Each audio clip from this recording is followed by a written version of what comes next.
दूरदर्शनवरील 13 भागातील रानजाई लोकांनी 3-3.5 महिने पाहिली खरी, पण हे सगळे भाग तयार करायला 1.5-2 वर्ष तरी खर्ची पडली आहेत. हे सांगूनही कुणाला खरं वाटणार नाही, पण वस्तुस्थिती मात्र तशी आहे. त्यामुळं हा कार्यक्रम एकूणच यशस्वी व्हावा म्हणून आम्ही जसे धडपडलो, तसेच प्रत्यक्ष दूरदर्शनच्या पडद्यावर कधीच दिसले नाहीत अशाही अनेकांचे अविश्रांत श्रम त्यासाठी खर्ची पडले आहेत, याची नोंद मुद्दाम केली पाहिजे. कारण हे काम केवळ टी व्हीच्या लोकांचं जसं नाही, तसंच ते माझं आणि शांताबाईंचंही नाही. हा एक सामुदायिक कार्यक्रम होता. त्या कारणानं अनेकांचा हातभार लागणं स्वाभाविक होतं. आम्ही कुठेही आणि केव्हाही जाऊ दे, त्यावेळी 2 माणसं सतत बरोबर असायची. माझे बंधुतुल्य स्नेही रवींद्र कुलकर्णी आणि माझे स्वीय सचिव मोहन कांबळे. या दोघांनी वेळ काळाचं बंधन कधीच मांडलं नाही. मोहन कांबळे सदैव टी व्हीच्या लोकांबरोबर सतत राबले, जागता पहारा ठेवावा त्या रीतीनं मदतीचा हात देत. रवींद्र कुलकर्णींनी नाटकात पूर्वी कामं केलेली, लोकनाट्याशी स्नेहबंध ठेवलेले, त्या कारणानं असं करूया तसं करूया असा त्यांचा तगादा. पुण्यातील कोथरूड भागातील शिवाजी उद्यानातील आणि बिबवेवाडीच्या चैत्रवनातील जागा त्यांनी सुचवल्या चित्रीकरणासाठी. त्या जागेवरच्या लोकांनीही भरपूर सहकार्य केलं. आमच्या सुधाताई मांडके, माझ्या वडिलांच्या गुरुजींच्या सुनबाई, स्वतः त्या शिक्षिका. त्यांनी तर खाण्याचे डबे आणले जिथं तिथं बरोबरी येताना. आम्ही ज्यावेळी कलेढोणला गेलो त्यावेळी माझ्या गुरुजींनी म्हणजे क. पाठक यांनी तर घरात एखादं मंगलकार्य निघावं त्या झोकात 2 दिवस आमची उठाठेव केली. या वयात 80च्या पुढं गेलेल्या या माणसानं एखाद्या तरुणाला देखील लाजवेल एवढी धावपळ करायची म्हणजे काय. माझ्या आईला जुन्या पाण्या चालीरीतींची फार आवड, तर ती लक्षात घेऊन मी आमच्या शेतातील भूमिपूजेचं चित्रीकरण करायचं ठरवलं. पंचमहाभूतांपैकीच ही एक महापूजा. त्यासाठी आईच्या भाच्यानं यशवंत सावंतनं किती मेहनत घ्यावी. पूर्णावरणाचा महानैवेद्य तर केलाच, पण धान्य पेरून उगवलेल्या धानाचं देखील दर्शन घडवलं. हर तऱ्हेचे पदार्थ नैवेद्यासाठी आणलेले. लेकीच्या डोहाळ जेवणागत सारा सोपस्कार. शेतकऱ्यांच्या, बैलांच्या, बैलगाडीच्या आणि भरघोस पिकांच्या साक्षीनं ही पूजा झाली. माझी आई आज असते तर तिला केवढा आनंद होता हे बघून. माझ्या बाबानं पांग फेडलं म्हणाली असती. हे सारं बघताना मी हुंदक्यानं दाटून गेले. नजर पाणावली, शरीर गदगदलं. वाड वडिलार्जित शेताला त्यावेळी नकळत हात जोडले आणि न राहावून साष्टांग दंडवत घातला. घरातल्या माझ्या बहिणींनी, त्यांच्या मुलांनी वेळी अवेळी चालणारी ही आमची धावपळ प्रेमानं सांभाळली. जरूर तिथं भागही घेतला.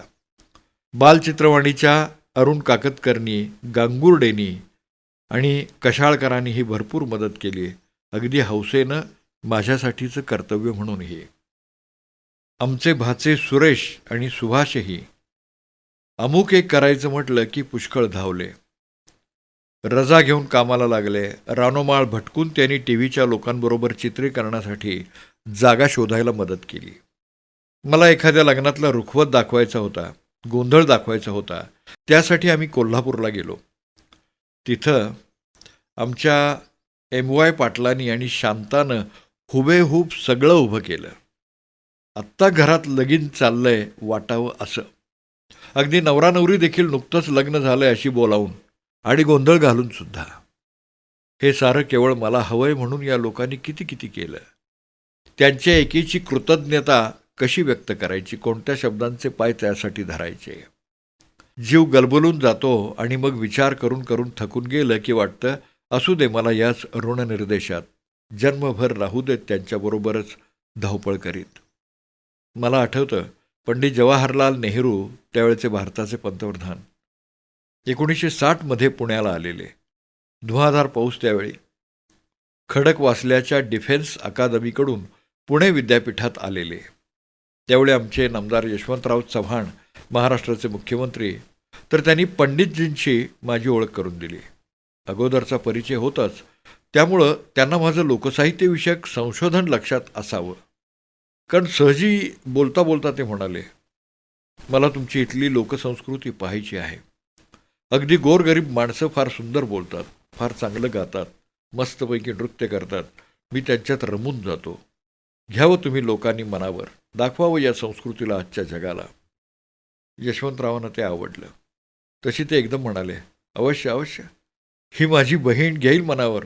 करूया त्यासाठी प्रयत्न. बोलवू आपल्याला. दाखवू आमची मराठमोळी माणसं, ऐकू त्यांची गीतं. पंडितजी सुखावले, मनापासून हसले. अहो मी जरूर येईन म्हणाले. पण तसा योग घडून आला नाही. दुर्दैवाने ते या जगातून लवकर निघून गेले. शेवटी त्यांच्या जन्मशताब्दीच्या आसपास हे सारं जमून गेलं. पंडितजींना दिलेला शब्द रानजाईच्या रूपानं साकार होऊ शकला. पंडितजींनी हे सगळं पाहायला हवं होतं. केवढे हरकून गेले असते पंडितजी. आकाशवाणीवरून गायली जाणारी आमची लोकगीतं, लोकसाहित्यविषयक होणारं माझं लेखन आणि कुठं कुठं त्याएकी होतेलं माझी भाषणं दूरदर्शनच्या मंडळींच्या मनात घुसली. सुहासिनी मुळगावकरांनी गळ घातली मला, काही करून आमचा ऐकास या मुंबईला, तुमची लोकगीतं निवेदनासह सादर करा. होता होता मग तिथले निर्माते अरुण काकतकर प्रतिमा आणि प्रतिभासाठी माझ्याकडे आले. मुलाखतीला त्यांच्याबरोबर आले सुधीर गाडगीळ, दोघेही चोखंदळ. 4-2 बैठकीत हा कार्यक्रम चित्रित झाला. त्या चित्रीकरणाच्या वेळी अचानक वसंतदादा घरी आलेले. त्यावेळी ते मुख्यमंत्री. त्यांनीही भाग घेतला आणि निक्षून सांगितलं, शासन या कामी लक्ष घालील, अवश्य ती मदत करील. पण तसं हे अवघड काम, अनेकांशी संबंधित असलेलं, सामुदायिक जीवनाशी ही बांधिलकी. त्यामुळं हा कार्यक्रम पाहिला मात्र आणि किती फोन यावेत, किती पत्र यावीत, वाह फार सुंदर असं किती जणांनी म्हणावं. तीच गोष्ट घडून आली. आणि मग नंतर एकदा दिवाळीच्या संदर्भात दूरदर्शनासाठी शांता शेळकेने माझ्याशी सुखसंवाद साधला. त्यावेळी चित्रीकरण झालं पुण्याच्या शेती महाविद्यालयाच्या आवारात, रात्रीच्या वेळी, फटाक्यांच्या धूमधडाक्यांच्या पार्श्वभूमीवर. प्रेक्षकांनी याही कार्यक्रमाला अप्रतिम प्रतिसाद दिला. तर ते लक्षात घेऊन मग मीना गोखलेंनी रानजाई मालिका करूया असा आग्रह केला. त्या चर्चेतूनच ही मालिका निर्माण झाली. या कार्यक्रमासाठी शांता शेळकेने उत्तम साथ दिली.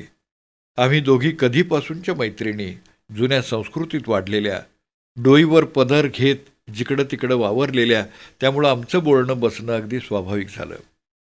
या संपूर्ण कार्यक्रमात दिग्दर्शनाचा तसा भाग नव्हताच. फार फार तर शांताबाईंची आणि माझी बसण्याची पोच सुचवली जात होती, इतकंच. कॅमेऱ्याकडे पाहत जा अधूनमधून, इतपतच. बाकी सगळ्या आमच्या गप्पा आपोआप होत गेल्या. घरी बसून आम्ही बोलत असतो तशाच अगदी थेट. चित्रीकरणाच्या वेळी कॅमेरामन नरसिंहन आणि सावंत फार आपुलकीनं वागले. ध्वनिमुद्रण करणारे काळभोर तर धाकट्या भावासारखे होते. त्यांच्या इतर सहकाऱ्यांनी एवढं आपुलकीनं काम केलं की मीनासह आम्ही सगळेच एका घरचे झालेलो. म्हणून म्हणते, रानजाईचं सारं काही आमचं सर्वांचं आहे. माझी फक्त जनलोकांशी असलेली बांधिलकी.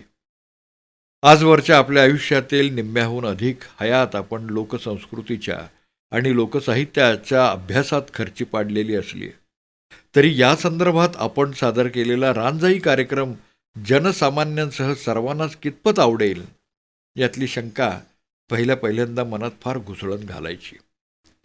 त्यातून आपण सांगू ते सगळं चित्रीकरणासाठी उपलब्ध होणं कठीण होतं.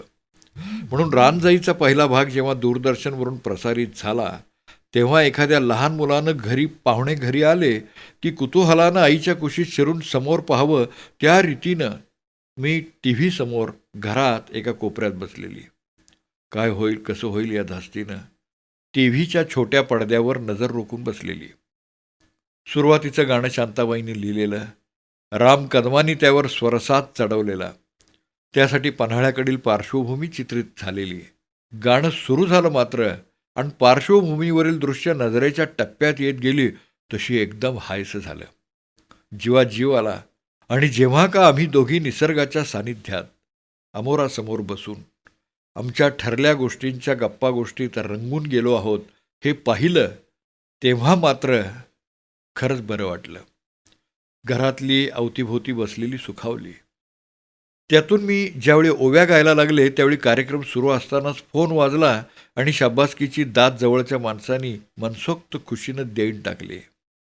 त्या सरशी आमच्या यशवंतरावांच्या, नामदार यशवंतराव चव्हाण यांच्या बोलण्याचा आठव प्रकर्षानं लक्षात आला. लोकसाहित्यविषयक अशा आमच्या साज शिणगार पुस्तकाच्या प्रकाशनाच्या वेळी बोलताना ते म्हणाले होते, जीवन पराकोटीचं समर्पित असेल तर ते कधीच जीर्ण होत नाही. चंद्र कधी जुना होत नाही, सूर्याला कधी म्हातारपण येत नाही. यातील प्रत्येकाच्या जीवनात पराकोटीचे समर्पण आहे. अनंत युग लोटली तरी विनाश त्यांच्याजवळ पोचलेला नाही. लोकसाहित्य हे निश्वसन अखंड आहे आणि लोकांच्या चालीरीतीत त्यांच्या स्वभावाच्या वैशिष्ट्याचे प्रतिबिंब उमटलेले दिसते. लोकसाहित्य आपण चाखलं पाहिजे आणि दूरदृष्टीनं जाणीवपूर्वक ते जतन करायचा प्रयत्न केला पाहिजे. तरच बाहेरच्या लोकांना आपला समाज काय आहे हे जाणून घेता येईल. रामजाईचं स्वागत जेव्हा सर्व थरातील लोकांनी मोठ्या अपूर्वाईनं केलं तेव्हा यशवंतरावांच्या या बोलण्याची प्रचिती येत गेली.